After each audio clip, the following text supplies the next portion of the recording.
Assalamualaikum warahmatullahi wabarakatuh. Waalaikumsalam. Para pemirsa dan pendengar Radio Roja Darussalam dimanapun berada, alhamdulillah sebentar lagi kita akan kembali melanjutkan kajian Islam Ilmiah Ahlus Sunnah wal Jamaah yang akan dibawakan oleh guru kita Ustadz Nur Fitri Hadi MA. Dengan tema lanjutan kita hari ini adalah Khotamun Nubuwah, stempel kenabian. Kajian kitab Syarah Syama'il Sallallahu Alaihi Wasallam bab 5 karangan Imam Tirmizi, syarah Syekh Profesor Dr. Abdul Razak bin Abdul Muhsin Albar. Para pemirsa dan pendengar di Roja Darussalam, kajian ini kami selenggarakan langsung dari Masjid At-Tauhid, Komplek Roja Darussalam, Jalan PAK Abdurrahim, nomor 326, Talang Semut, Bukit Kecil, Palembang. Mari kita simak apa yang beliau akan sampaikan dan semoga ini akan menjadi ilmu yang bermanfaat bagi kita, keluarga, sahabat, kerabat, serta para pendengar Roja Darussalam maupun Sriwijaya mengaji dimanapun berada. Tafadhol masyhur Ustaz. Bismillahirrahmanirrahim. Alhamdulillahirabbil alamin. Wassalatu wassalamu ala Rasulillah wa ala alihi wa ashabihi ajmain. Asyhadu an la ilaha illallah wahdahu la syarikalah wa asyhadu anna Muhammadan abduhu wa rasuluh. Sallallahu alaihi wa ala alihi wa ashabihi ajmain, amma ba'du. Alhamdulillah, saudara-saudara sekalian yang dirahmati oleh Allah Subhanahu wa taala. Pada kesempatan malam hari ini, puji syukur kita panjatkan kehadirat Allah. Kita masih diberikan kesempatan dan kesehatan untuk menyimak pengajian kita yang rutin kita selenggarakan setiap malam Jumat, membahas kitab Syarah Syama'ilin Nabi sallallahu alaihi wasallam, yaitu tentang bagaimana karakteristik Nabi Shallallahu Alaihi Wasallam, atau kita katakan bagaimana profil lengkap beliau. Dan kita sudah menyelesaikan bab pertama, yaitu tentang bentuk tubuh beliau. Sekarang kita masuk di bab yang kedua. Di bab yang kedua kita membahas tentang Khotamun Nubuwah, stempel kenabian,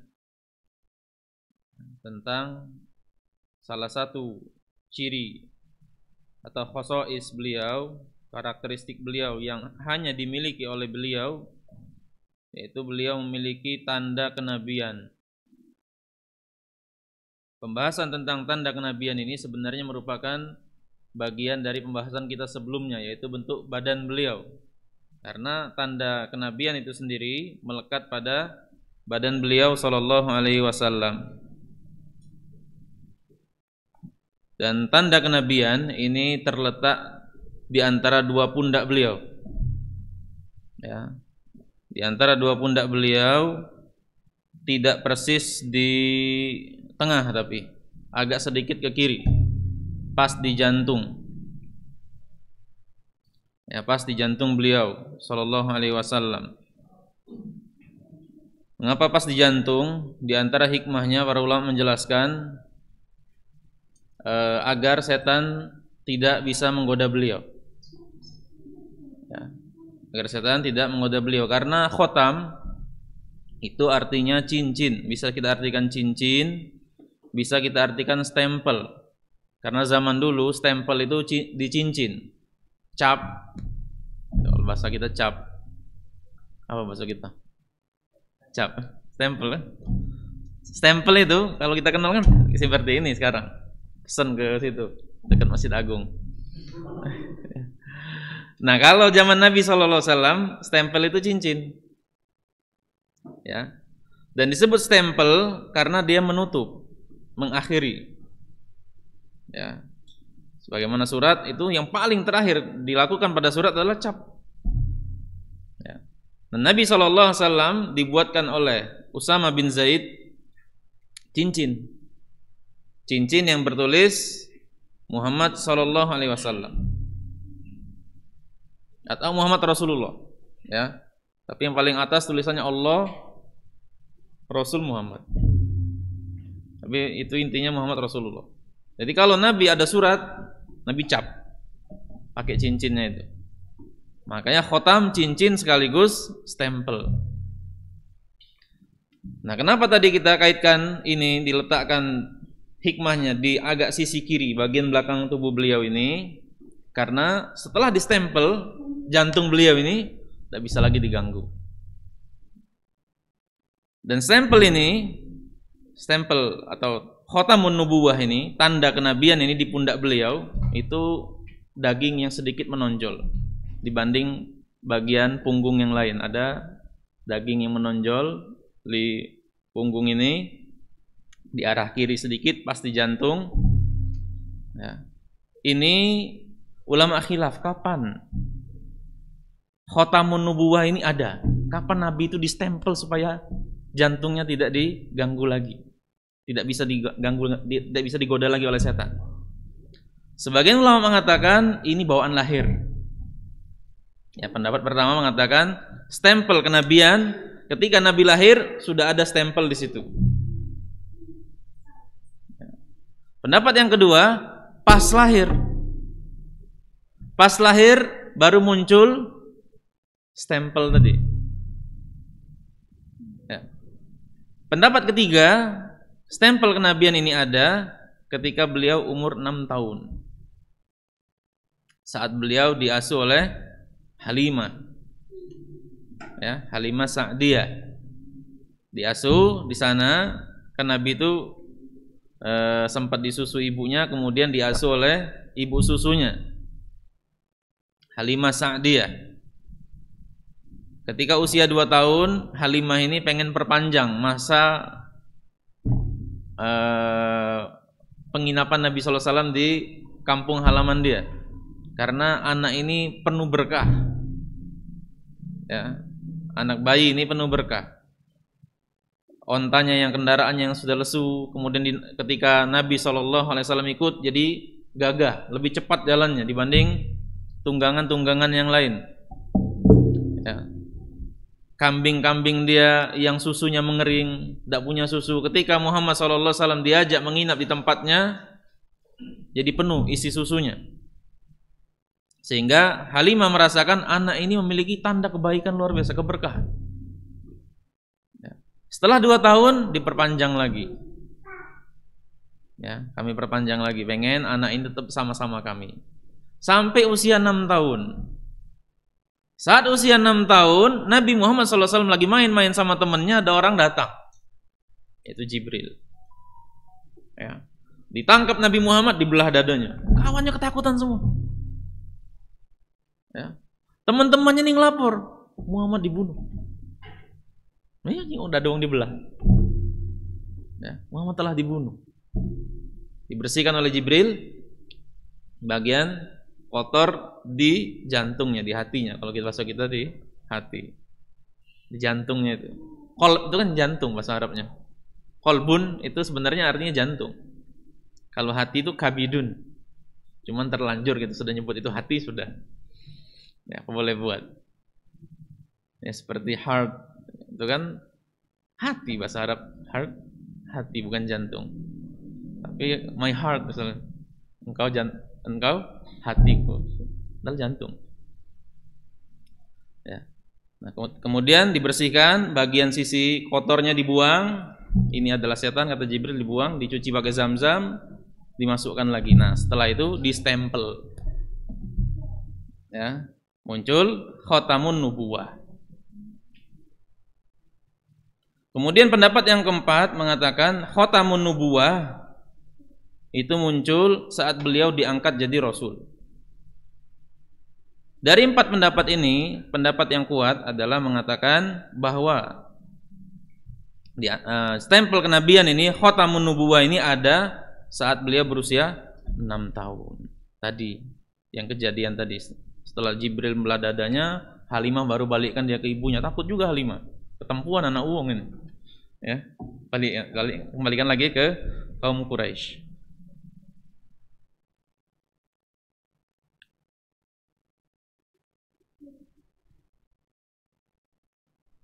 Dan khatamun nubuwah ini merupakan karakteristik para nabi semuanya. Para nabi itu punya stempel kenabian semua. Cuma nabi-nabi yang lain itu stempel kenabiannya di tangan kanan. Ya. Adapun Nabi kita Muhammad SAW itu di punggung. Dan itu masyhur. Orang-orang non-Islam mengetahui bahwa Nabi akhir zaman itu punya tanda kenabian di punggungnya, semua umat ahlul kitab tahu. Ya. Kalau nanti kita bahas nanti cerita tentang Salman Al-Farisi. Salman Al-Farisi setelah Majusi, ya, dia masuk Nasrani. Di agama Nasrani dijelaskan oleh guru-gurunya, oleh pendeta-pendetanya Salman, nanti ada nabi akhir zaman. Ya, di tempat yang banyak kurmanya. Dia menerima hadiah dan tidak menerima zakat. Memakan hadiah dan tidak memakan zakat, dan dia punya stempel kenabian. Ya. Jadi kalau hari ini ada orang ngaku nabi, hanya ada stempel kenabian enggak? Ya, karena semua nabi punya stempel kenabian. Cuman khusus untuk Nabi kita Muhammad di punggungnya stempel kenabian tersebut. Ya, kita masuk di hadis pertama dalam bab ini atau hadis ke-16 dalam buku ini. Ya, haddatsana Abu Raja Qutaibah ibnu Sa'id. Qala haddatsana Hatim ibnu Ismail. Anil Ja'di ibnu Abdurrahman qala sami'tu As-Sa'ib ibnu Yazid yaqul dhahabat bi khalati ila Nabi sallallahu alaihi wasallam faqalat. Ya. Dari Abu Raja Qutaibah bin Sa'id, ulama Mesir. Beliau ini ulama Mesir, ahli bahasa. Kemudian kata Abu Raja bahwa dia mendengar Hatim bin Ismail mengatakan, Hatim Ismail ini seorang perawi yang namanya ada di kitab Sunan, ya, yang sebagaimana sudah kita bahas kemarin. Kemudian dari Abdul Ja'd Anil Ja'di ibnu Abdurrahman qala sami'tu As-Sa'ib bin Yazid. Sa'ib bin Yazid mengatakan zahabat bi khalati. Nanti kita bahas siapa Sa'ib bin Yazid. Zahabat bi khalati. Ya. Bibiku dari pihak ibu. Khal, ya. Jadi kita itu kalau dalam bahasa Arab ada amun, ada amatun. Amun itu paman dari pihak bapak. Amatun itu bibi dari pihak bapak. Kemudian khalun itu paman dari pihak ibu. Khalatun itu bibi dari pihak ibu. Makanya orang-orang Arab keturunan, orang-orang Arab di Indonesia itu nyebut kita akhwal. Ya, akhwal. Mereka itu akhwal. Sering pernah denger ini? Kalau orang-orang Arab kita sebut jamaah. Cuman kalau di Palembang jarang, ya. Jamaah itu jarang. Di Palembang itu Arabnya Habib. Iya, karena Palembang itu nasabnya, termasuk orang Arabnya nasabnya paling tinggi di Indonesia. Habaib. Ya. Nah, cuman yang orang non habaib, non syarifah ini, selain Alawi, itu disebut jamaah. Mereka nyebut kita akhwal. Artinya khol tadi dari kata khol. Ya, anak-anak dari pihak paman dan bibi pihak ibu. Ya, akhwal. Nah, kata Sa'ib bin Yazid, bibiku mengajakku menemui Nabi SAW. Kemudian bibiku mengatakan, ya Rasulullah, innabna ukhti waji'un. Wahai Rasulullah, sesungguhnya anak dari saudara perempuanku ini mengalami sakit. Famasaha ra'si wada'ali bil barakah. Kemudian Nabi SAW itu mengusap kepalaku, ya. Kemudian mendoakanku keberkahan. Wa tawaddoa. Kemudian Nabi berwudu. Fasyaribtu min wudu'ihi wa qumtu khalfa dhahrihi. Kemudian aku minum dari sisa wudunya dan aku berdiri di belakang beliau. Ya. Fa nadhartu ilal khotam baina katifaihi. Kemudian aku lihat stempel kenabian di antara kedua pundak beliau. Fa idza huwa mithlu zirril hajalah. Ternyata stempel kenabian itu besarnya kurang lebih seperti telur burung puyuh. Ya.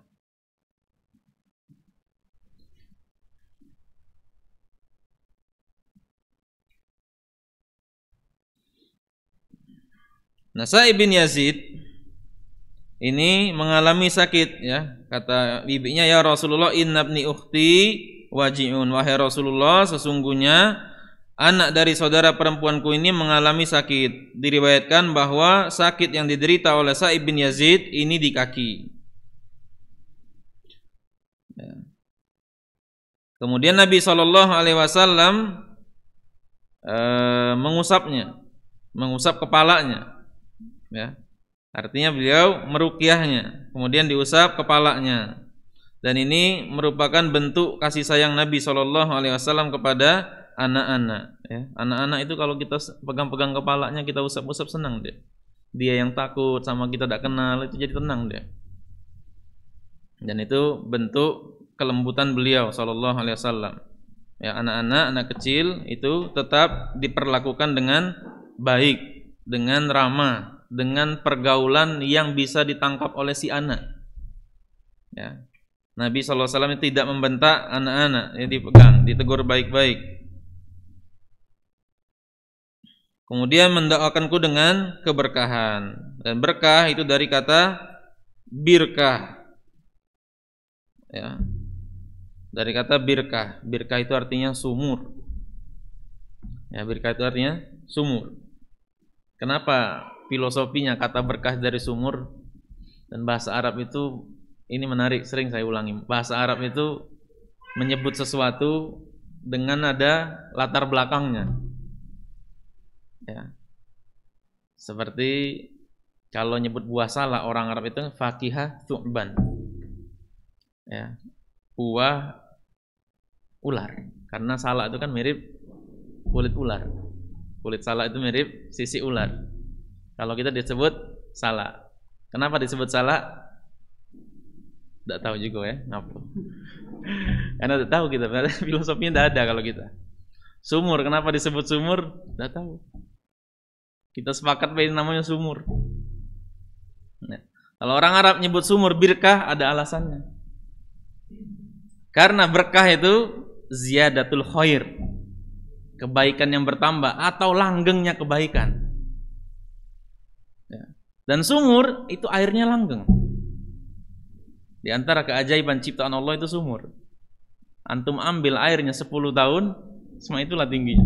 Antum dah ambil airnya 10 tahun, dah luber dia. Ya. Kita ambil air selama 10 tahun, oh ini digunakan orang, sumur ini sudah 10 tahun.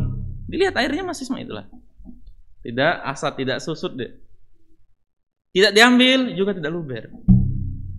Ya, langgeng deh, seperti itu saja. Kebaikannya tetap. Ada terus pada lubang sumur itu. Itu luar biasa. Di antara kenikmatan Allah yang mungkin karena sering sudah biasa kita lihat, kita anggap biasa ya. Inilah sumur memang. Ya, padahal itu kalau dipikir-pikir luar biasa. Ya. Diambil dia tidak berkurang, didiam ke tidak luber. Ya. Nah, karena kebaikannya langgeng, disebutlah berkah birkah sumur itu. Demikian juga keberkahan. Didoakan oleh Nabi SAW Sa'ib bin Yazid itu dengan keberkahan. Di antara bentuk keberkahan Sa'ib bin Yazid, dan Sa'ib bin Yazid ini lahir tahun 2 Hijriah. Ya, lahir tahun 2 Hijriah. Nabi wafat tahun berapa? 11 Hijriah. Berarti umurnya berapa saat Nabi wafat? 9. Jangan ragu-ragu ya. Ini matematika cuma psikoangko ya, antum ragu-ragu. Belum hitung-hitungnya ribet. 9 tahun Sa'ib bin Yazid ini usianya ketika Nabi SAW meninggal. Artinya dia sahabat kecil. Ya. Dan dia meninggal di usia 80 tahun.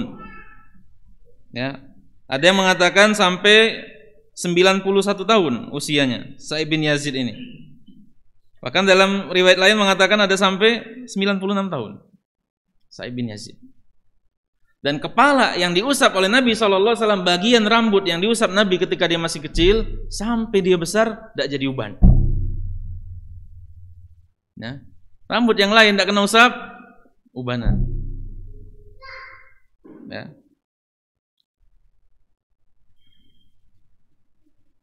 Anil Ju'id bin Abdurrahman annahu qala, dia mengatakan ra'aitu Sa'ib bin Yazid ibnu arba'in wa tis'in.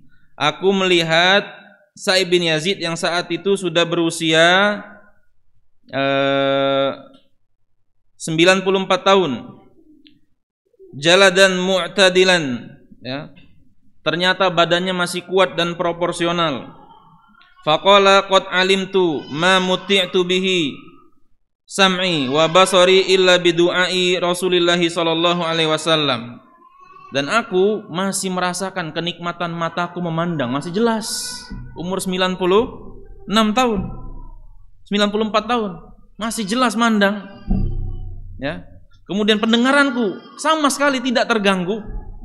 Itu karena keberkahan doa Nabi SAW. Nabi doakan aku keberkahan. Saat bibiku mengajakku menemui Nabi SAW dan mengatakan, Inna ibna ukhti syakin, anakku ini sakit, doakanlah untuk dia. Kemudian Nabi berdoa untuk Sa'ib bin Yazid. Ya. Artinya dia umur 90-an, masih badannya mutamasikan qawiyan mu'tadilan, badannya masih kencang. Sa'ib bin Yazid itu. Ya. Dan badannya masih kuat serta masih proporsional.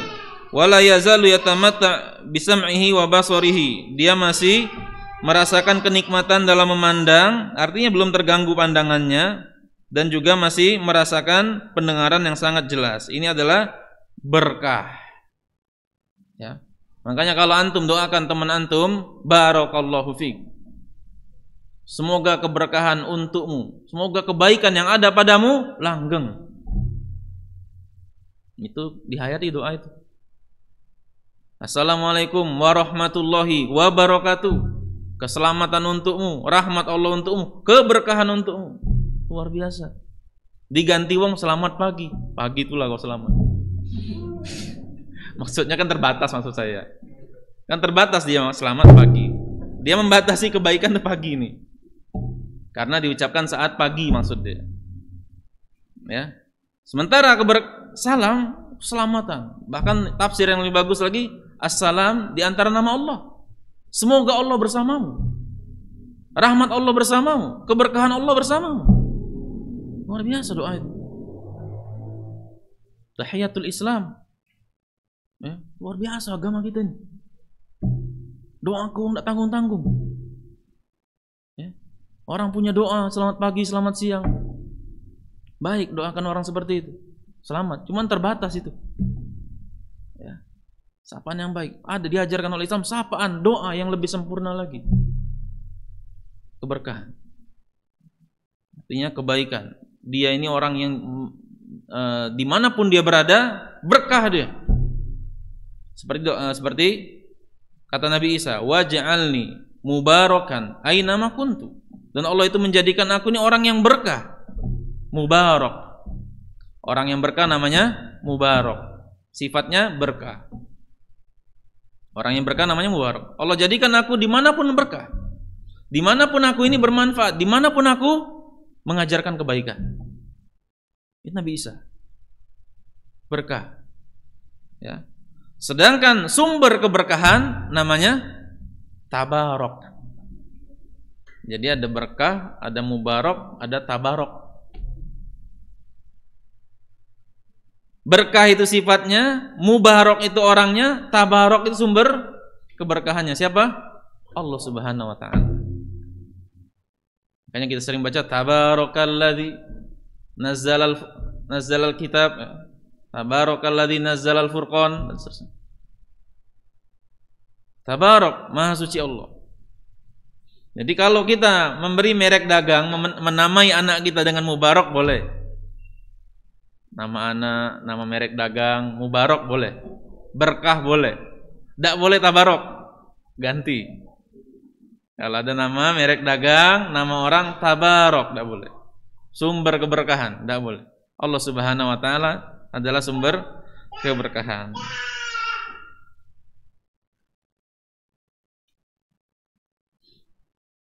Ya. Dan Sa'ib bin Yazid, oh ya, usianya tadi 90-an dan dia wafat tahun 80 Hijriah. Kemudian di sini dijelaskan wa tawaddaa wa syaribtu min wudu'ihi. Nabi berwudu, ya. Dan aku minum dari sisa wudunya. Ya. Dan karena semua yang ada pada Nabi itu berkah. Ya. Semua yang ada pada Nabi berkah. Sehingga para sahabat itu mengambil sisa wudhu Nabi. Sisa wudhu sini ada dua memang tafsiran. Pertama wudhu dari misalnya satu ada air wudhu, masih tersisa air di situ. Tafsiran pertama.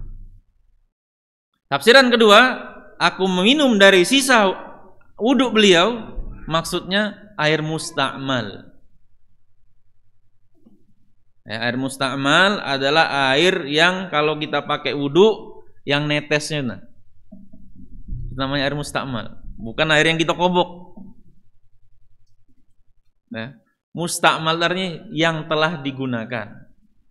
Kita wudhu kan, kalau kita kan wudhunya banjir, netesnya banyak pasti. Nah, yang netes-netesnya itu namanya air musta'mal. Nah, yang diberikan pada Sa'ib bin Yazid, yang diminum oleh dia adalah ini tadi, yang netes dari wudhunya Nabi tadi. Ya, itu air musta'mal namanya. Dan Nabi itu berkah. Ya. Lalu ada orang mengkiaskan, bagaimana dengan orang selain Nabi? Bolehkah kita ambil sisa minumnya, sisa wudhunya? Ulama khilaf dalam hal ini. Ya, ingat saya katakan ulama khilaf dalam hal ini. Seperti Al-Imam An-Nawawi, Al-Imam Ibnu Hajar Al-Asqalani membolehkan, selain Nabi itu berkah juga. Sisa minumnya, sisa wudhunya. Tapi ini pendapat yang lemah. Karena para sahabat tidak pernah ngambil sisa wudhunya Abu Bakar. Kurang wali apa Abu Bakar? Kalau nak sewali-walian, kurang wali apa Abu Bakar? Ya. Manusia terbaik setelah para nabi dan rasul Abu Bakar. Kemudian Umar, kemudian Utsman, kemudian Ali. Ya. Abu Bakar itu kekasih kan, orang paling terdekat dengan Nabi. Orang paling utama. Sepakat sahabat. Bayangkan, sahabat Nabi sepakat Abu Bakar itu orang terbaik setelah Rasul yang hidup di zaman mereka. Ya. Tapi mereka tidak pernah ambil sisa wudhunya Abu Bakar. Umar Ibn Khattab itu luar biasa. Para sahabat juga tidak pernah ambil sisa wudhunya Umar, minum dari sisa wudhu tidak pernah. Utsman demikian juga. Kata Nabi SAW, seorang yang malaikat pun malu dengan dia. Ya, seorang malaikat malu dengan Utsman. Wali ini. Orang wali apa ini? Ya. Pun tidak pernah para sahabat ambil sisa wudhunya Utsman. Ya. Apalagi yang selain di bawah orang itu, apalagi benda-benda keramat. Ada benda keramat dicuci, diminum. Wah. Ya. Tidak sakit perut mau kasih itu. Sudah. Karat-karatnya segala macam, ya. Tahun-tahun setahun sekali dicuci. Tidak masuk rumah sakit sudah mau kasih itu. Ya. Boro-boro nak berkah. Ya. Tidak masuk rumah sakit sudah syukur. Nah, berbeda dengan kemudian Nabi SAW itu meludah, diantaranya juga keberkahan Nabi pada air Zam-Zam. Nabi pernah ludah ke sumur Zam-Zam. Ya. Jadi mudah-mudahan itu kita minum Zam-Zam itu diantara keberkahan ludah Nabi Muhammad SAW. Karena para sahabat kalau Nabi ludah berebut para sahabat. Ali bin Abi Thalib itu sakit mata, diludahi oleh Nabi sembuh. Seolah-olah tidak sakit. Tidak ada tampak bekas sakit. Saat perang Khandaq, ya, Jabir bin Abdullah itu masak. Kata Jabir bin Abdullah, ya Rasulullah, kan Rasul tidak makan 3 hari. Perang Khandaq itu, niat untuk perang Khandaq, Nabi tidak makan 3 hari. Bahasanya, tak makan 3 hari pernah antum? Tidak pernah gitu. Sebuntu-buntu gitu tidak pernah makan 3 hari. Tidak makan 3 hari. Nabi tidak makan 3 hari dengan para sahabat. Tidak makan 3 hari ini nguli, nyangkul Khandaq. Ya, bayangkan capeknya seperti apa? Musim dingin loh. Nanti musim dingin. Kemudian karena kasihan, Jabir itu nawari Rasul. Wahai Rasulullah, aku punya kambing kecil. Ya. Aku jamu Anda dan beberapa orang bersama Anda. Kecil, sudah disebutkan oleh Jabir, kambingnya kecil, wahai Rasulullah. Kemudian Rasulullah, ya ahlal Khandaq. Waduh, kata Jabir. Ini ahlal Khandaq ini ribuan yang ngeduk ini. Ya, undangan tidak cukup 1000-an ini, kambing kecil cuma. Wah, kata dalam riwayat Imam Ahmad, Jabir sampai mengatakan innalillahi wa inna ilaihi raji'un, ya, katanya. Kemudian dia dimarah oleh istrinya kan. Wah, kalau ngomongin dikit. Kemudian kata Nabi SAW, jangan angkat dari tungku. Ya, daging tadi jangan diangkat dulu dari tungkunya. Kemudian diludahi oleh Nabi SAW. Cukup makan. Kalau kita ludah di situ, basi. Basi kalau gitu ludah. Ini Nabi SAW berkah. Berbeda dengan musuh-musuh Nabi SAW. Seperti Musailimah Al-Kadzdzab. Dia ngaku Nabi. Artinya para Nabi memiliki keberkahan. Ya. Ada anak sakit, rontok rambutnya anak ini sampai sakit. Berobat dengan Musailimah, bapaknya ini.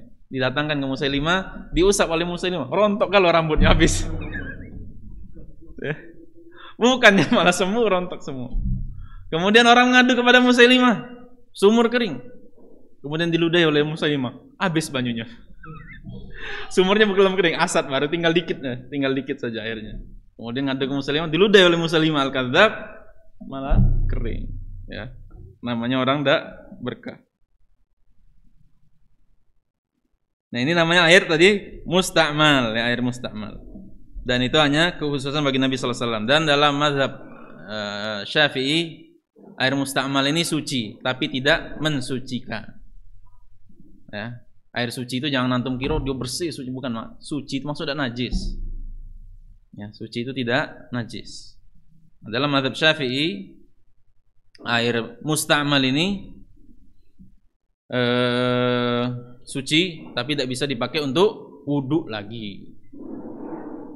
Adapun dalam mazhab yang lain itu diantaranya Allah Ta'ala alam, kalau salah mazhab Hambali boleh, ya, boleh air musta'mal itu dipakai.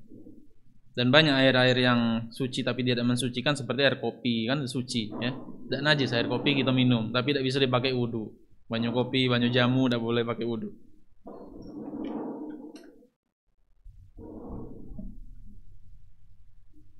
Dan semua yang berasal dari bagian tubuh Nabi SAW semuanya mengandung keberkahan, termasuk rambut beliau, ya. Termasuk misalnya, ya, pokoknya semua yang berasal dari beliau, termasuk ludah, itu juga keringat. Bahkan keringat Nabi SAW ditadah oleh Ummu Sulaim, ibunya Anas, ya. Ibunya Anas bin Malik itu nadah keringat Nabi SAW. Dan kata dia, tidak ada, aku tidak pernah mencium atau pokoknya intinya keringat Nabi itu lebih wangi dari misk, ya. Keringatnya pun lebih wangi dari misk. Jadi ditadai.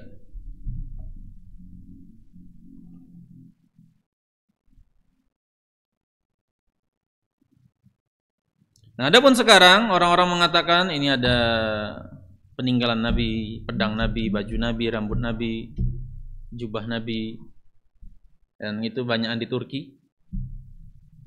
Ya, itu Allah Ta'ala alam. Seperti Syekh Shalih Al-Fauzan mengatakan tidak ada sanadnya.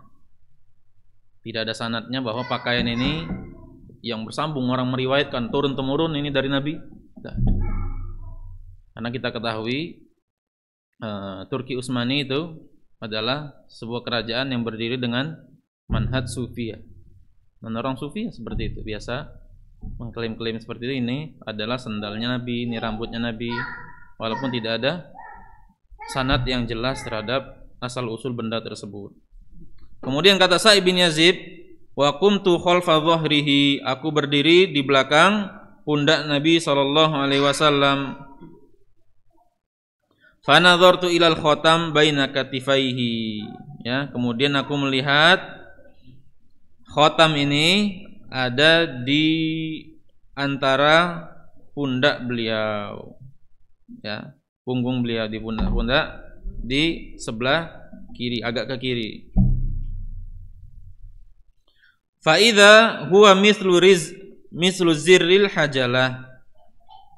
Ternyata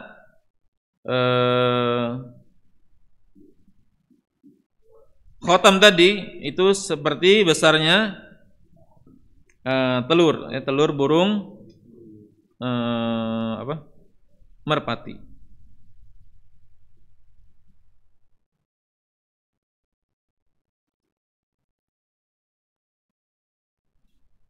Ada juga yang mengatakan hajalah itu adalah sesuatu yang kalau orang dulu di atas kasur itu ada kubah. Ya, orang-orang dulu kasur itu pucuknya pakai kubah. Di atas kubahnya itu ada kecil seperti ini. Nah, itu hajalah. Ada yang mengatakan juga itu adalah hajalah. Ya, hadis berikutnya, hadis ke-17. Haddatsana Sa'id ibnu Ya'qub At-Taliqani. Nah, azan. Azan. Masuk belum? Masuk ya? Ya, sudah, kita azan dulu. Kita salat Isya dulu, nanti pada Isya insyaallah kita lanjutkan.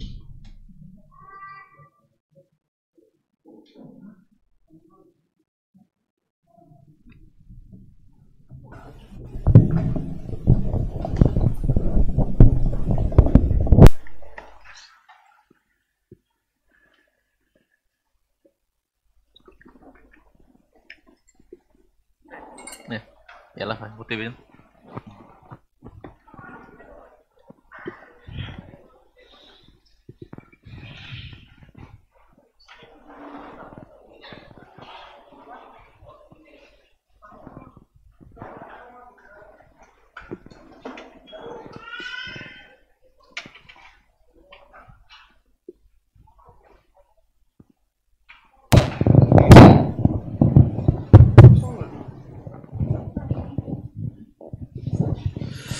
الله أكبر الله أكبر الله أكبر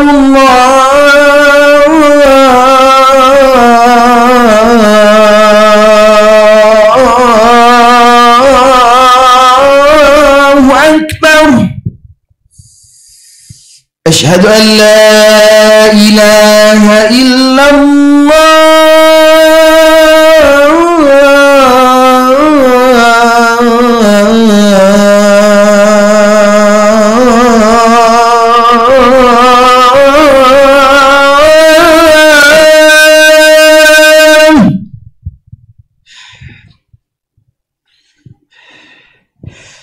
أشهد أن لا إله إلا الله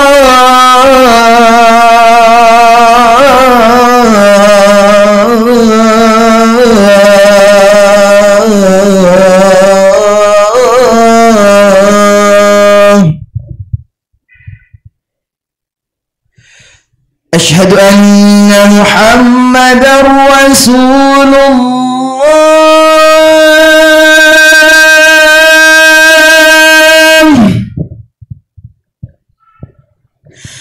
أشهد أن محمدا رسول الله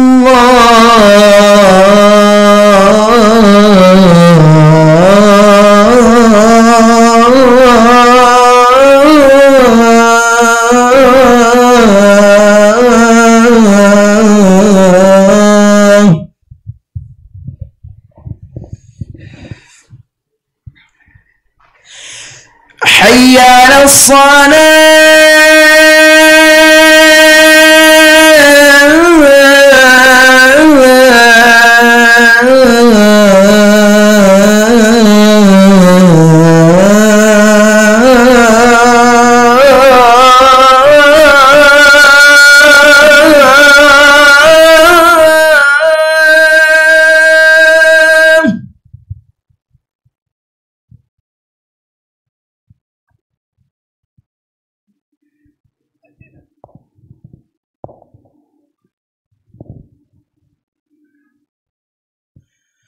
حي على الصلاة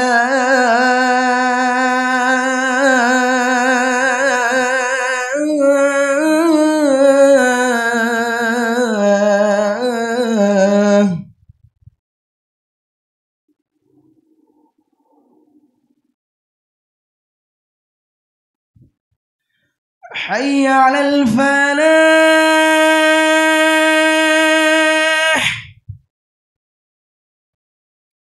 حي على الفلاح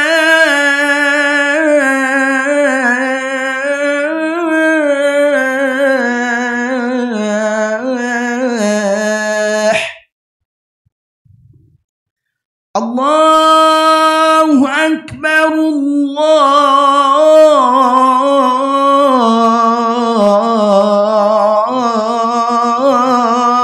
الله أكبر لا إله إلا الله.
So, mari kita luruskan saf. Allahu Akbar.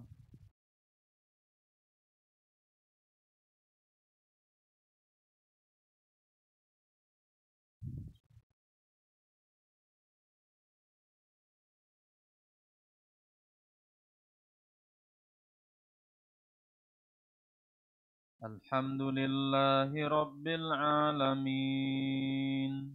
Ar-Rahmanir Rahim. Maliki Yaumiddin. Iyyaka na'budu wa iyyaka nasta'in. Ihdinas siratal mustaqim. Siratal ladzina an'amta 'alaihim ghairil maghdubi 'alaihim waladdallin. Amin.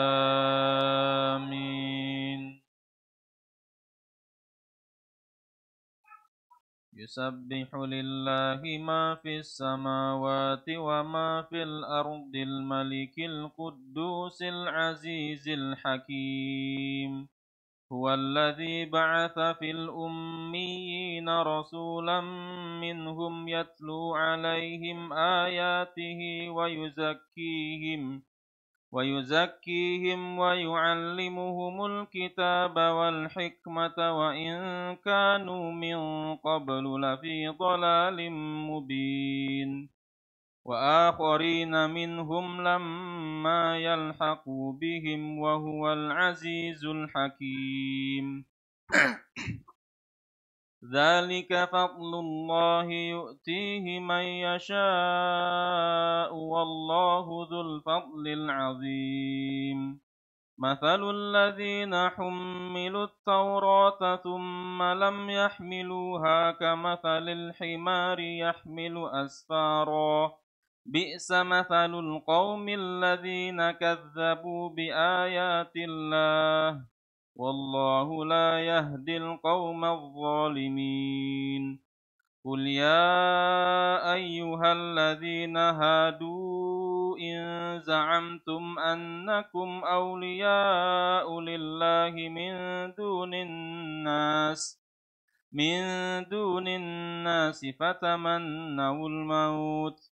fatamannawul mauta in kuntum sadiqin. ولا يتمنونه أبدا بما قدمت أيديهم والله عليم بالظالمين. قل إن الموت الذي تفرون منه فإنه ملاقيكم ثم تردون إلى عالم الغيب والشهادة فينبئكم بما كنتم تعملون. الله أكبر.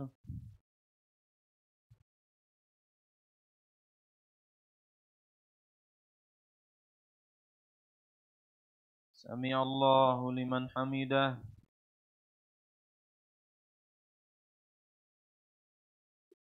Allahu Akbar.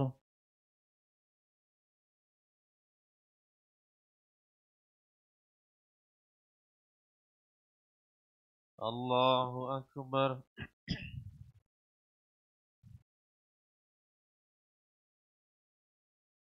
Allahu Akbar.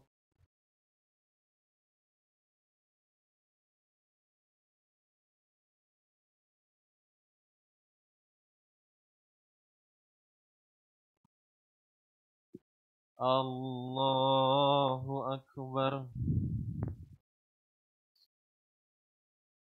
Alhamdulillahi Rabbil Alamin. Ar-Rahmanir Rahim. Maliki Yaumiddin. Iyyaka na'budu wa iyyaka nasta'in. Ihdinas siratal mustaqim. Siratal ladzina an'amta 'alaihim ghairil maghdubi 'alaihim waladdallin. الضالين آمين.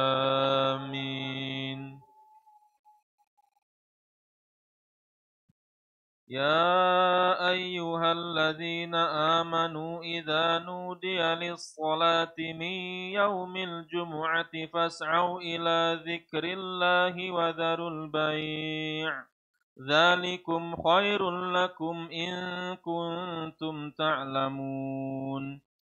وإذا قضيت الصلاة فانتشروا في الأرض وابتغوا من فضل الله واذكروا الله كثيرا لعلكم تفلحون. وإذا رأوا تجارة أو لهوا انفضوا إليها وتركوك قائما قل ما عند الله خير من اللهو ومن التجارة والله خير الرازقين. الله أكبر.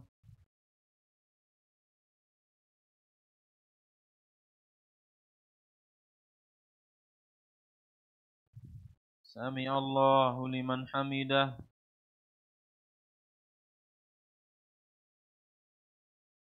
الله أكبر.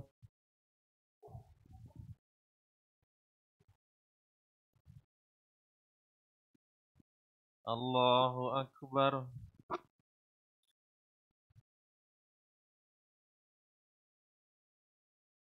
الله أكبر.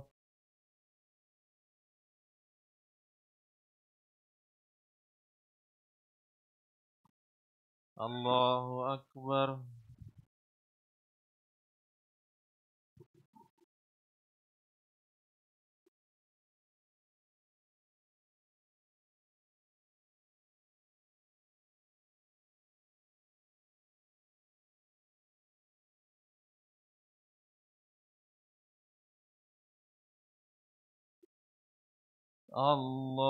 الله أكبر.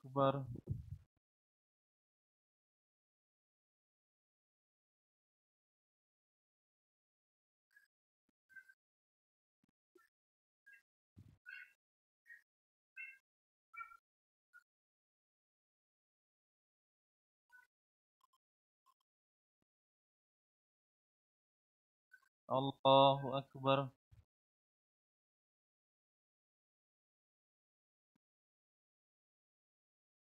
سمع الله لمن حمده.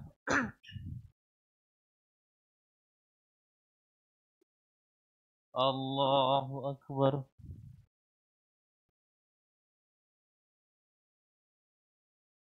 الله أكبر.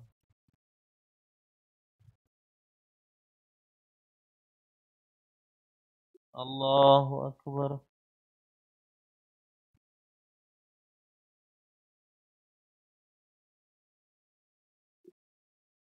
الله أكبر.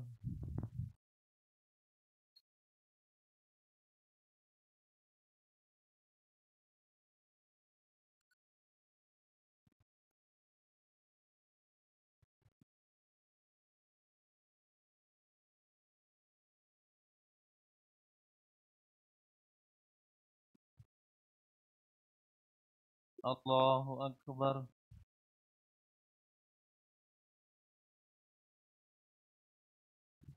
سمع الله لمن حمده. الله أكبر.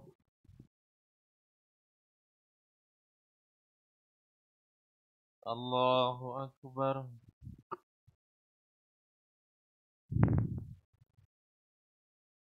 الله أكبر.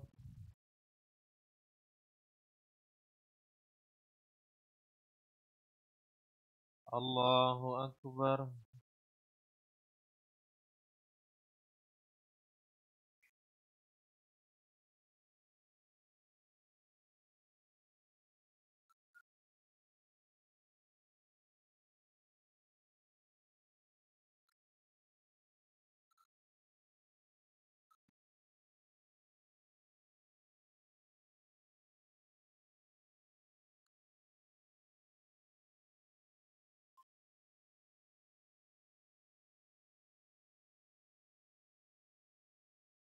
Assalamualaikum warahmatullahi.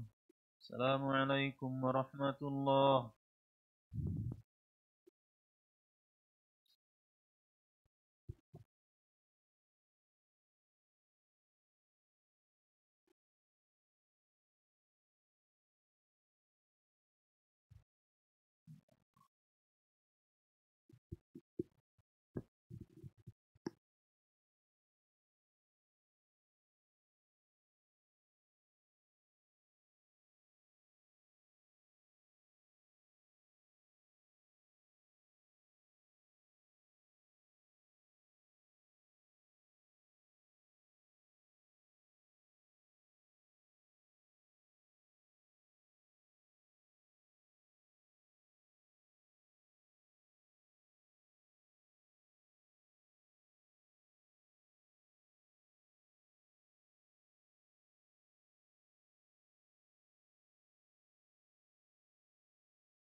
Assalamualaikum warahmatullahi wabarakatuh.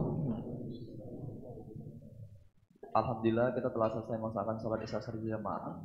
Itu artinya kita akan melanjutkan kembali kajian kita pada malam hari ini. Tapi kami mengimbau kepada seluruh jamaah untuk tetap mematuhi protokol kesehatan yang berlaku, seperti menjaga jarak amannya dan menggunakan masker. Sekali lagi kami mengimbau untuk seluruh jamaah untuk tetap mematuhi protokol kesehatan yang berlaku, seperti menjaga jarak dan menggunakan maskernya. Terima kasih.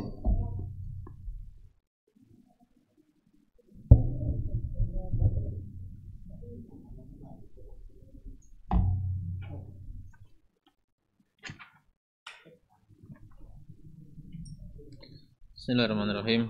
Alhamdulillahirabbil alamin. Wassalatu wassalamu ala Rasulillah wa ala alihi wa ashabihi ajma'in. Asyhadu an la ilaha illallah wahdahu la syarikalah wa asyhadu anna Muhammadan abduhu wa rasuluh. Salawatu rabbi wa salamuhu alaihi wa ala alihi wa ashabihi ajma'in, amma ba'du.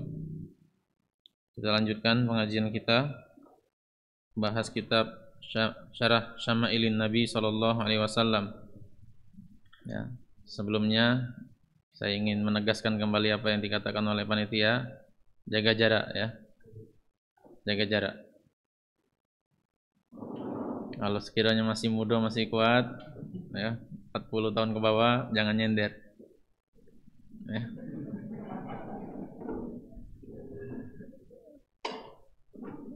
Apa belajar namanya? Ya, kita lanjutkan. Masuk hadis nomor 17. Haddatsana Sa'id, ya, 17 ya. Haddatsana Sa'id bin Ya'qub At-Talqani. Dia mengatakan haddatsana Ayyub bin Jabir an Simak bin Harb. Simak bin Harb ini tabi'in, berjumpa dengan 80 orang sahabat Nabi. Jadi sahabat itu orang yang bertemu dengan Nabi, beriman dengan Nabi, dan mati dalam keadaan Islam, beriman. Kemudian tabi'in ya muridnya sahabat. Tabi'ut tabi'in itu muridnya tabi'in. Nah, dia ini Simak bin Harb itu berjumpa dengan 80 orang sahabat Nabi. Dari Jabir bin Samurah, dia mengatakan ra'aitul al-khatam baina katifai Rasulillah sallallahu alaihi wasallam ghuddatan hamra mithla baydatil hamamah. Ya. Kata Jabir bin Samurah, aku melihat stempel kenabian di antara dua pundak Rasulullah sallallahu alaihi wasallam, ghuddatan. Ya, dia berupa ghuddah, tonjolan. Ya, tonjolan yaitu maksudnya artinya seperti daging bentuknya, namun warnanya seperti kulit. Ya, nonjol. Kalau bahasa kita apa? Daging tumbuh. Bahasa gitu. Itu ghuddah. Berwarna merah kalau disebutkan oleh Jabir bin Samurah. Mislal baydatil hamamah, seperti telur burung merpati.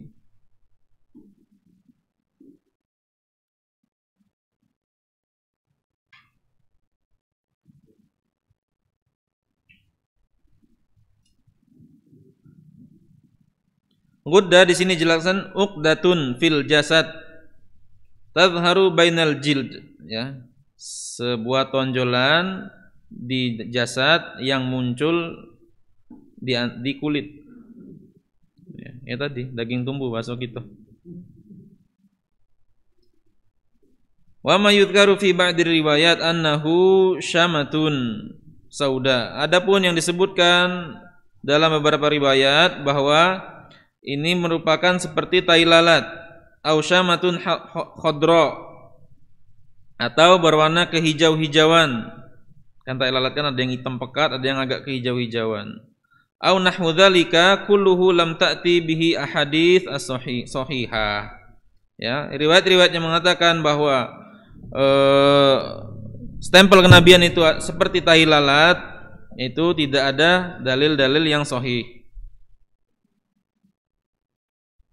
Bahkan yang ditegaskan adalah warnanya seperti warna tubuh, akan tetapi dia cuman menonjol ukuran telur burung merpati. Ya. Kemudian hadis ke-17, ke-18. Panjang ini bahasanya. Hadis ke-18 dari Abu Mus'ab Al-Madini.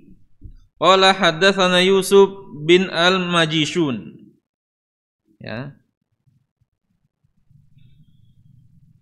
Dari abihi, dari bapaknya, dari Asim bin Umar bin Qatadah, dari neneknya Rumaitsah radhiyallahu anha, qalat sami'tu Rasulullah sallallahu alaihi wasallam, aku mendengar Rasulullah sallallahu alaihi wasallam, walau asya'u an uqabbila al-khatam alladhi baina katifaihi min kurbihi.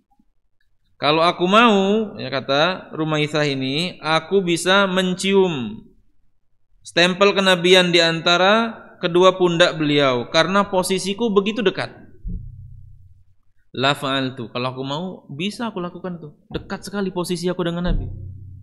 Ya, menunjukkan dia melihat ini jelas bahwa di tubuh Nabi itu ada bagian yang menonjol. Yaqul li Sa'd ibnu Mu'adz yauma mata. Saat itu aku mendengar Rasulullah sallallahu alaihi wasallam berkata di hari kematian Mu'adz, di hari kematian Sa'ad bin Mu'adz, kata Nabi, ihtazza lahu arsyur rahman. Wafatnya Sa'ad bin Mu'adz membuat arsy-Nya Allah Subhanahu wa taala bergoncang. Ya. Perawi di sini yang pertama yang akan kita bahas yaitu Yusuf bin Al-Majishun. Al-Majishun itu digelari karena banyaknya riwayat. Ya.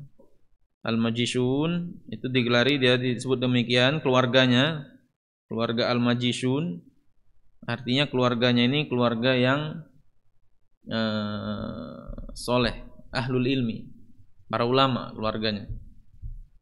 Ya, sering kita dengar ulama-ulama yang namanya mirip-mirip. Seperti kita tahu ada Syekh Sulaiman Ar-Ruhaili, Syekh Ibrahim Ar-Ruhaili, Muhammad Ar-Ruhaili. Nah, itu satu kabilah. Banyak tokoh, banyak ulamanya. Termasuk juga Al-Syekh. Ya, Al-Syekh itu keturunan-keturunan yang berkah. Banyak ulamanya di tengah-tengah mereka. Nah, demikian juga Al-Majishun. Ini adalah keluarga yang dikenal dengan periwayat hadis. Dari bapaknya dari Asim bin Umar bin Qatadah. Kemudian dari neneknya Rumaitsah, namanya Rumaitsah, bukan Rumaiso. Rumaitsah. Rumaitsah binti Umar bin Hisham bin Al-Muttalib bin Abdul Manaf. Ya. Artinya masih sekeluarga dengan Nabi Rumaitsah ini. Masih sekakek sebuyut. Ya. Nabi SAW Muhammad bin Abdullah bin Abdul Muttalib bin Hashim bin Abdul Manaf. Nah, dia namanya Rumaitsah binti Umar bin Hisham bin Al-Muttalib bin Abdul Manaf. Jadi Abdul Manaf itu punya 4 orang anak laki-laki. Ada namanya Hashim. Hashim itu namanya aslinya Amr. Disebut Hashim karena dia dermawan. Ya, sampai hewan-hewan pun dinjuk makan oleh dia, apalagi wong. Ya. Orang-orang jamaah haji itu dijamu oleh Hashim. Orang-orang miskin dijamu oleh Hashim. Sampai tidak ketinggalan hewan-hewan dibawakan makanan oleh dia ke atas bukit, burung makan situ. Burung-burung buah segala macam, ya. Karena dia dermawan. Hashim ini kakeknya Nabi. Abdul Manaf punya anak Hashim, Al-Muttalib, Naufal, dan Abdus Syams. 4 orang putra. Nah, Hashim punya anak siapa? Abdul Muthalib. Nama aslinya Abdul Muthalib ini adalah Syaibah. Syaibah itu artinya uban. Syaibatul Hamd namanya. Ya, karena dia pas lahir ada rambut putih, sehingga dinamakan Syaibah, dinamai Syaibah. Nah, Syaibah ini lahir di Madinah. Karena Hashim pergi berdagang lewat Madinah ke Syam, lewat Madinah, dia nikah di Madinah dengan penduduk Bani Najjar. Makanya Nabi ketika hijrah ke Madinah itu balik ke kampung kholahnya. Ya. Nabi ini tadi Hashim punya anak di Madinah namanya Syaibah. Al-Muthalib dengar itu. Ya, tahu Al-Muthalib dan saudara-saudaranya yang 3 nih bahwa Hashim, saudara mereka yang paling ditokohkan ini, punya anak di Madinah. Dan Hashim meninggal muda. Kata Al-Muthalib, kita jemput beh. Ya, kita jemput saja. Akhirnya dijemput oleh Al-Muthalib, kakeknya si Rumaithah ini. Ya, dijemput oleh Al-Muthalib, anak tadi masih kecil. Sampai di Mekah orang kira itu adalah hambanya Al-Muthalib. Al-Muthalib pulang bawa hamba sahaya. Bahasa Arabnya Abdul Muthalib. Karena sudah kadung, orang pertama kenal Abdul Muthalib, hilang lakopnya, hilang nama aslinya. Ya, orang lebih kenal Abdul Muthalib dibanding Syaibah tadi. Nah, si Rumaithah ini termasuk sigharus sahabah. Dia masih kecil. Ya, ketika ini dia masih kecil. Dia cuma meriwayatkan 2 hadis dari Nabi SAW. Di antaranya ini, ya, salah satu hadis dari Rumaithah ini. Ya, sehingga anak kecil artinya boleh melihat laki-laki. Apalagi dulu di zaman itu, kenapa kok bisa lihat punggungnya Nabi? Ya, si Rumaithah ini bisa melihat stempel kenabian yang diantara 2 pundak Nabi. Karena baju hari-hari orang zaman dulu, diantara baju hari-harinya adalah baju seperti kita pakai ihram. Itu baju ihram itu adalah diantara baju pakaian hari-hari di zaman Nabi SAW. Dan itu bukan cuma di Arab saja. Ya, kita kadang-kadang dulu mungkin pernah nonton film-film kolosal Romawi misalnya. Itu raja-raja Romawi kita lihat sampai sekarang patung-patungnya kan pakai satu yang atas ini, satunya carok gitu jengok. Ya itulah rida dan izar. Sama, semua orang pakai seperti itu dulu. Dan pakai hari-hari. Sehingga bisa kelihatan pundaknya itu. Ya, sehingga pundak Nabi bisa kelihatan oleh Rumaithah. Nah, saking dekatnya kondisi ini, walau asya'u an uqabbila al-khatamal ladzi baina katifaihi min qurbihi la fa'altu. Kalau seandainya aku mau, ya, untuk mencium stempel kenabian yang ada di pundak beliau, itu bisa aku lakukan, bisa sekali. Cuman aku tidak melakukannya. Kemudian yaqulu li Sa'ad bin Mu'adz yauma mata ihtazza lahu arsyur rahman. Ya, ketika Sa'ad bin Mu'adz meninggal, arasy Allah Subhanahu wa taala ini bergoncang. Kok sampai seperti itu? Hebat sekali amalan yang dilakukan oleh Sa'ad bin Mu'adz, ya hebat. Ya, di Madinah itu ada 2 Sa'ad. 2 orang Sa'ad sebagai tokoh. Ya, sebagai tokoh. Ada 2 orang Sa'ad, tokoh besar kota Madinah. Ada Sa'ad bin Ubadah, ada Sa'ad bin Mu'adz. Nah, kemudian ada 2 kabilah besar juga di Madinah. Ada Aus dan ada Khazraj. Tokoh besar kabilah Aus namanya Sa'ad bin Mu'adz. Tokoh besar kabilah Khazraj itu Sa'ad bin Ubadah. Ingat tak? Ingat?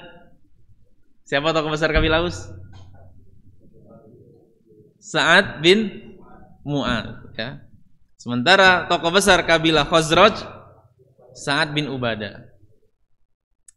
Nah, kabilah Aus ini dekat dengan kabilah Yahudi yang namanya Bani Quraizoh. Sedangkan kabilah Khazraj dekat dengan kabilah Yahudi yang namanya Bani Nadir. Nah, orang Yahudi Bani Nadir dan Bani Quraizoh ini selalu memprovokasi supaya terjadi perang saudara di antara dua kabilah Arab ini. Digembosi terus, akhirnya terjadi perang namanya Perang Bu'ath. 40 tahun perang. Antum bayangkan 40 tahun. Perang dua kabilah ini. Gara-gara digembosi oleh Yahudi ini. Ya. Bani Nadir, kemudian Bani Nadir ini diusir oleh Nabi SAW dari Madinah. Karena Bani Nadir mengkhianati perjanjian damai. Karena di antara perjanjian damai kota Madinah tidak boleh saling ganggu antara orang Yahudi dan kaum muslimin. Bani Nadir ini dulu punya pasar Bani Nadir. Kemudian seorang wanita kaum muslimah datang belanja di pasar tersebut. Saat dia duduk beli belanjaan, diinjek pakaiannya oleh seorang Yahudi. Pas dia berdiri, terbuka pakaiannya. Tertawa semua orang Yahudi di situ. Mempermainkan perempuan tadi. Ada satu laki-laki muslim. Dihajarnya wong yang mijak tadi. Mati wong itu. Ya.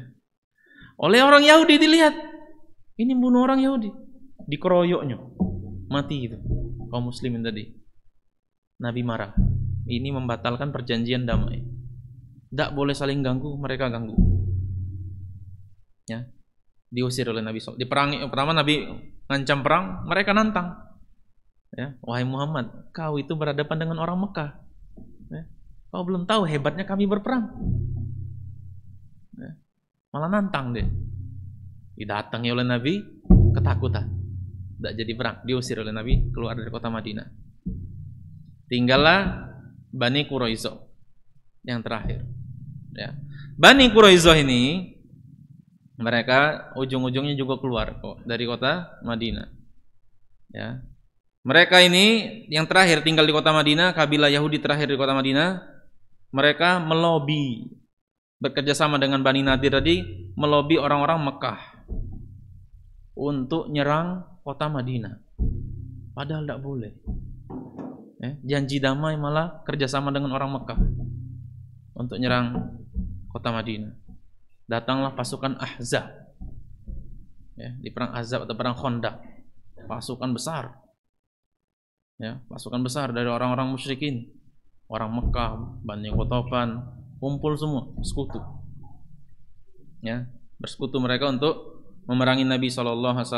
Karena pasukan ini begitu besar, sulit untuk perang, Jadi Nabi buat strategi. Kota Madinah itu sebelah barat dan sebelah timurnya itu batu. Batu. Tidak bisa di jalan. Kalau kita jalan situ luka kaki kita. Batu-batu keras. Jadi ini jadi benteng alami kota Madinah. Bagian selatannya itu kebun. Sehingga musuh tidak mungkin masuk dari kebun juga. Panai wong dulu mati kalau. Mereka lambat pasti. Tidak mungkin juga mereka masuk dari kebunan. Satu-satunya jalan bagi mereka adalah sebelah utara. Nah, sebelah utaranya dibikin parit oleh Nabi. Bikin parit panjang berapa belas kilo. Pokoknya itu dikerjakan dalam waktu 6 hari pokoknya. Proyek besar itu. Supaya mereka tidak bisa masuk ke kota Madinah. Akhirnya aman. Kondisi seperti ini. Ini mengurangi terbunuhnya orang-orang di kota Madinah. Ancaman nyawa kota Madinah ini berkurang. Tapi berat tetap karena besar sekali jumlah mereka. 10.000 kalau salah. Nah, dalam kondisi seperti ini, Bani Quraizoh ini berkhianat. Padahal perjanjian kota Madinah, piagam Madinah, kalau ada musuh dari luar menyerang kota Madinah, kita sama-sama menghadapi musuh tadi. Ini bukan menghadapi musuh, malah bekerja sama dengan musuh untuk bantai kaum muslimin. Tadi saya katakan perang ini, Khandaq ini dingin, para sahabat tidak makan, dikepung, sampai Nabi pas nyangkul parit itu kan Nyangkul paret, nyangkul batu pecah karena Nabi, aku melihat istana-istana di negeri Syam ditaklukkan untuk kaum muslimin. Aku melihat istana-istana di Persia ditaklukkan untuk kaum muslimin. Aku melihat istana-istana di Yaman ditaklukkan untuk kaum muslimin. Orang munafik komentar. Dia ngomong, kita bakal naklukkan ini negara besar ini. Sekarang kita nak ke WC takut. Kita nak ke WC beda aman sekarang, mati bisa dikepung umum. Dia ngomong dalam kondisi seperti ini, kata orang-orang munafik. Artinya takut sekali, kondisi mencekam sekali. Sampai para sahabat yang berani seperti itu, kata Allah Subhanahu wa taala, wa balaghal qulubu hanajira. Sampai diibaratkan jantung-jantung sahabat ini di tenggorokan sudah. Sahabat itu bukan orang-orang penakut, tapi disifati oleh Allah Subhanahu wa taala saking mencekamnya kondisi ini, dikepung seperti ini, jantung tuh naik tenggorokan. Ya. Nah, dalam kondisi mencekam seperti ini, Bani Quraisyah mau nyerang dari dalam. Kita bantai kaum muslimin. Nabi dengar nih, suruh sahabat, salah seorang sahabat kasih tahu, ini orang-orang Bani Quraisyah berkhianat atau tidak. Kalau mereka berkhianat, kata Nabi, kasih isyarat saja. Kalau dikasih tahu mereka berkhianat, tambah gugup. Kasih isyarat saja ya Nabi. Dikasih isyarat. Ya, mereka berkhianat. Akhirnya Nabi berhasil mengatasi orang-orang Ahzab, ya, pasukan Ahzab selesai, Bani Quraisyah tidak jadi nyerang. Ya, takut mereka. Nabi istirahat. Kata malaikat Jibril, wahai Muhammad, kenapa istirahat? Kami para malaikat belum taruh pedang-pedang kami. Berangkat kita ke Bani Quraisyah. Berangkat ke Bani Quraisyah, takutan mereka. Ya. Akhirnya setelah mereka mengaku kalah, mengaku salah berkhianat, kata Nabi SAW, hukuman untuk kalian itu diserahkan kepada Rasulullah SAW atau salah seorang yang kalian sukai, ya, dari sekutu kalian dulu, yaitu Sa'ad bin Mu'ad. Tadi kan kabilah Aus ini sekutunya Khazraj. Oh tenang, orang-orang Bani Quraisyah, kawan lama, tidak bakal bahaya tidak, ya, tidak bakal berat-berat tidak. Ternyata kata Sa'ad bin Mu'ad, kata beliau, mereka yang sudah baligh, yang sudah tumbuh bulu kemaluannya, dipenggal palanya. Kata Sa'ad bin Mu'ad, hukumannya nangis semua Bani Quraisyah, takutan, ya, penggal semua. Ini satu-satunya kabilah Yahudi dari 3 kabilah besar Yahudi yang dibunuh oleh Nabi. 2 kabilah besarnya diusir saja, walaupun mereka melakukan pengkhianatan. Yang satu ini kelewatan pengkhianatannya. Dalam kondisi semencekam itu mereka khianat, hampir mati kalau.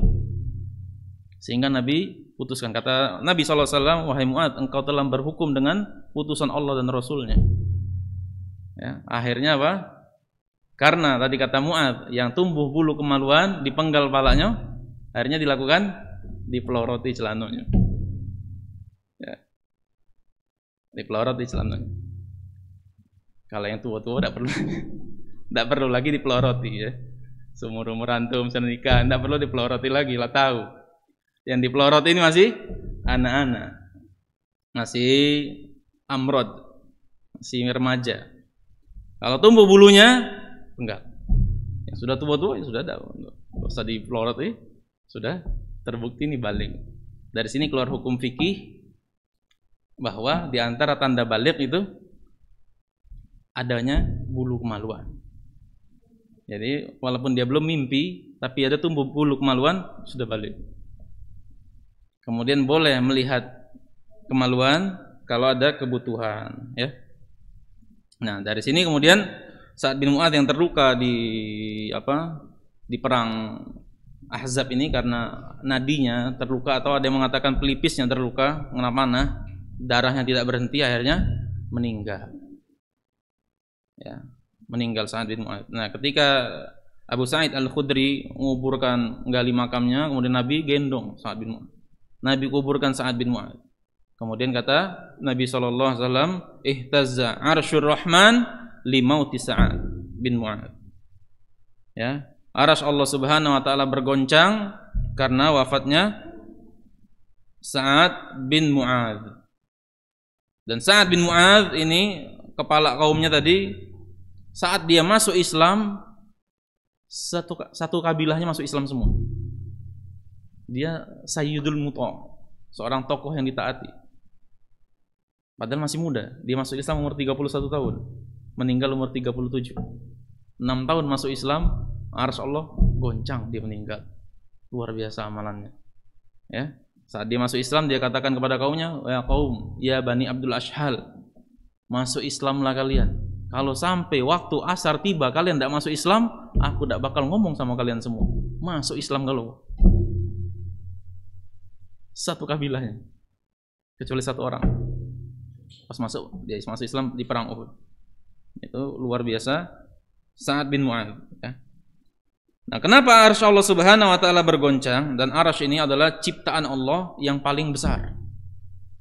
Ya, ciptaan Allah Subhanahu Wa Taala yang paling besar adalah arsy. Seperti kata Allah Subhanahu Wa Taala dalam kata Nabi SAW. Wa idza fa idza sa'altumullaha fasaluhu firdaus. Apabila kalian meminta kepada Allah, mintalah surga firdaus. Jangan tanggung-tanggung, mintalah surga yang paling wa fa innahu awsatul jannati wa a'lal jannah. Ya, mintalah surga yang paling awsat, paling tengah dan paling tinggi. Surga yang paling utama dan paling tingginya. Wa fauqahu arsyur rahman, dan di atas surga firdaus itu ada arasy-Nya Allah Subhanahu Wa Taala. Arasy itu makhluk Allah yang paling besar, ya. Kata Nabi SAW dalam hadis yang lain, mas samawatu sab' wal arduna sab' fil kursi illa ka halqatin ulqiyat fi falatin. Tidaklah langit yang 7 ini dan bumi yang 7 lapis ini, ya, itu kalau dilemparkan di kursi Allah Subhanahu Wa Taala, ayat kursi, ya, kursi Allah Subhanahu Wa Taala itu bagaikan cincin, bagaikan cincin yang dihamparkan, ditaruhkan di padang, diletakkan di hamparan padang pasir yang sangat luas. Cincin besi di sini maksudnya, antum pernah lihat ini enggak? Ada kalau zaman dulu orang pakai baju besi. Dulu kan belum ada rompi. Rompi anti peluru itu belum ada zaman dulu. Jadi orang kalau pakai perang tuh pakai baju besi. Supaya pas kena bacok kan enggak bisa itu bajunya besi. Itu kan kecil-kecil sekali tuh. Rangkaian susunan ininya. Rangkaian cincin-cincin susunan untuk ininya. Kalau besar-besar kan berat bajunya. Ya. Nah, itu kecil-kecil. Nah, itulah cincin yang di baju besi itu bagaikan langit yang 7 dan bumi yang 7 kalau ditaruh di padang pasir yang sangat luas. Padang pasir yang sangat luasnya kursi Allah. Bumi yang 7, langit yang 7 tadi seperti itu. Kemudian wa fadlul arsy 'alal kursi, sedangkan arsy dibanding kursi tadi ka fadli tilkal falati 'ala tilkal halaqah. Ya, seperti kedudukan padang pasir tadi dengan cincin besi tadi. Jadi kursi itu kalau ditaruh di arsy, cincin tadi. Besar sekali arsy itu. Dan Allah Subhanahu Wa Taala lebih besar dari arsy. Ya. Bayangkan antum yang mikul arsy itu, yang mikul arsy-Nya Allah. Ya. Itu kalau asal 13 malaikat ya. Di antaranya Israfil. Di antaranya Israfil. Kata Nabi SAW, ma baina syahmati udhunihi wa atikihi, antara ini dengan pundaknya Israel itu 700 tahun perjalanan. Besar sekali. Malaikat yang mikulnya besar-besar. Besar sekali arsy itu. Ya. Nah, arsy-Nya Allah Subhanahu Wa Taala goncang. Rabbul Arsyil Azim. Katakan kita sering dengar seperti kan? Arsy yang besar itu goncang dengan matinya Sa'ad bin Mu'adz. Manusia yang kecil tapi amalannya luar biasa hebat. Ya, meluk Islam cuma 6 tahun. Nah, ini juga introspeksi bagi kita. Berapa tahun kita meluk Islam? Ya, bahkan kita tentang Islam sendiri tidak paham gitu. Ini luar biasa Sa'ad bin Mu'adz. Kenapa ini bergoncang? Di antara tafsirannya dia mengatakan para malaikat itu goncang, goyah ketika Sa'ad bin Mu'adz pengen nyambut Sa'ad bin Mu'adz, berbahagia. Ada yang mengatakan lagi Arsy sendiri yang goncang. Ana berbahagia nyambut ruhnya Sa'ad bin Mu'adz. Ya. Jadi ruhnya orang-orang soleh kan disambut para malaikat. Ya, disambut para malaikat. Kalau ruhnya orang-orang jelek itu dihina oleh para malaikat. Bahkan kata Allah Subhanahu wa taala dalam surat Ad-Dukhan, ketika Firaun mati, kata Allah Subhanahu wa taala, "Fama bakat alaihimus samawati wal ard." Langit dan bumi tidak ada yang nangisi ketika Firaun mati. Dan ini dijadikan dalil oleh para ulama, kalau orang-orang soleh meninggal, sedih alam juga. Ya. Oleh karena itu jangan sampai kita tidak ada yang kehilangan kita kalau kita meninggal.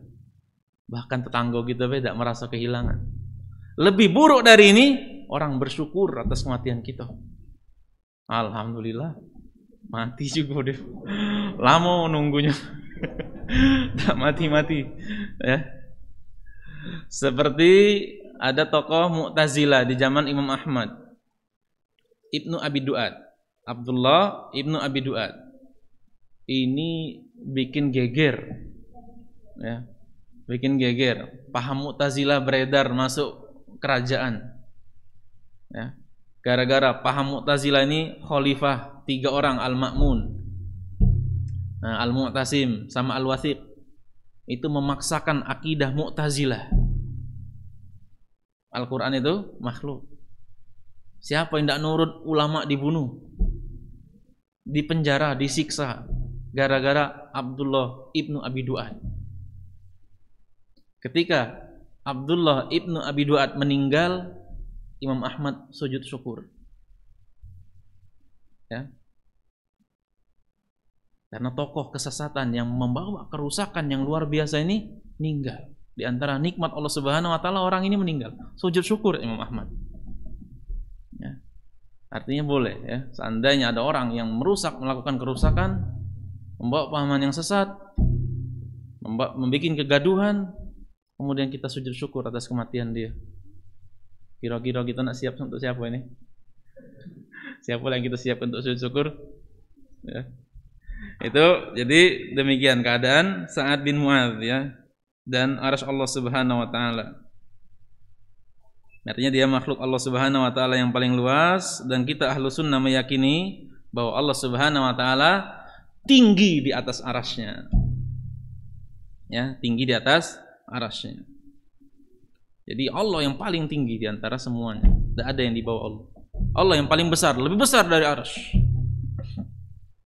Itu keyakinan kita ahlu sunnah wal jamaah.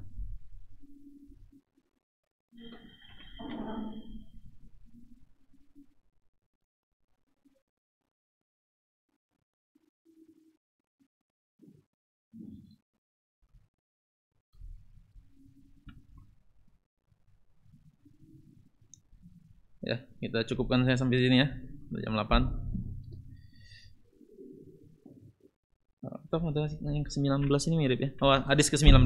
Tanggung mirip sekalian. Sama persis bahkan. Nah, kita baca saja yang sekali lewat. Dari Ahmad bin Abdah Ad-Dobbi, dari Ali bin Hujr, dan dari selain lebih dari satu. Qalu haddatsana Isa bin Yunus, dari Umar bin Abdullah Maula Ghufrah.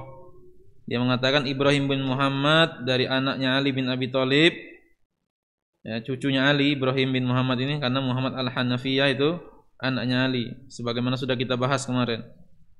Wa Ali radhiyallahu an idza wasafa Rasulullah sallallahu alaihi wasallam fadzakarul hadits bitul. Kemarin sudah bahas kita hadis ke-8 kalau tidak salah ini. Ma baina katifaihi khatamun nubuwah. Di antara pundak beliau itu terdapat tanda kenabian, wa huwa khatamun nabiyyin, dan beliau sendiri adalah penutup para nabi. Demikian apa yang bisa kita kaji pada kesempatan malam hari ini. Mudah-mudahan bermanfaat. Kalau ada yang ingin disampaikan silahkan.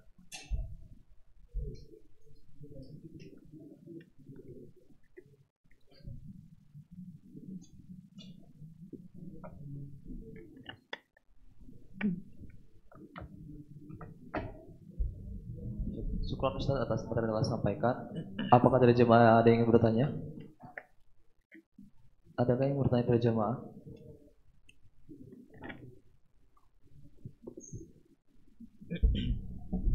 Jika tidak ada pertanyaan dari titipan Ustaz. Assalamualaikum Ustaz, saya ingin bertanya.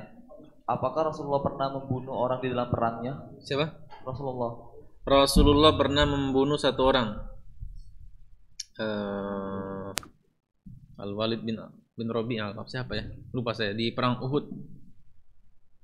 Ya, di perang Uhud Nabi SAW pernah membunuh satu orang. Jadi Nabi beset saja lehernya sini. Kemudian Nabi pernah mengatakan pada dia saat dia di Mekah, aku bakal membunuhmu, intinya.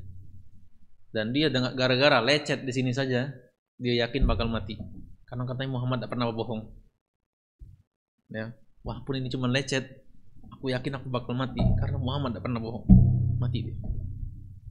Ya, cuma satu orang.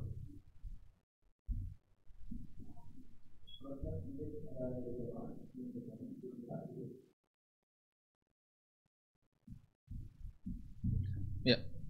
Nah, alhamdulillah, sudah cukupkan saja kalau tidak ada lagi yang ingin disampaikan. Ya, kita akhiri dengan doa kafaratul majlis. Subhanakallah bihamdika, asyhadu an la ilaha illa anta, astaghfiruka wa atubu ilaik. Assalamualaikum warahmatullahi wabarakatuh.